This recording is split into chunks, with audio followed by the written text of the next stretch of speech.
चलिए दोस्तों, power star Pawan Singh के गाना के फाइनली रिलीज डेट आ गया। इस वीडियो में शुरू से लेकर अंत तक बना रहिए। हमेशा ऐसा वीडियो न्यू फॉर्मेशन जितना जल्दी लाने को मैं प्रयास करता हूं आप लोगों तक।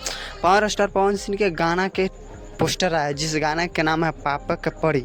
पापे पड़ी एक गाना तो भोजपुरी में धमाल और बवाल मचा के रख देगा। वैसे पवन सिंह कोई भी गाना गाते हैं भोजपुरी इंडस्ट्री में, तो भोजपुरी इंडस्ट्री में तबाही मचा के रख देते हैं।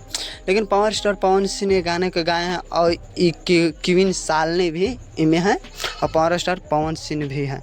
ये दोनों जब रहते हैं भोजपुरी में गाना जब लाते हैं तो भोजपुरी इंडस्ट्री में हिला के रख देते हैं। बात करें कि गाना कब आएगा, तो 5 तारीख के सुबह 7 बजे आ जाएगा। भोजपुरी इंडस्ट्री में तबाही मचा के रख देगा। और बात करें गाने को, तो गाने के दिए हैं प्रियांशु सिंह, संगीत दिए हैं और आर.एस. शर्मा गाना के लिखे हैं।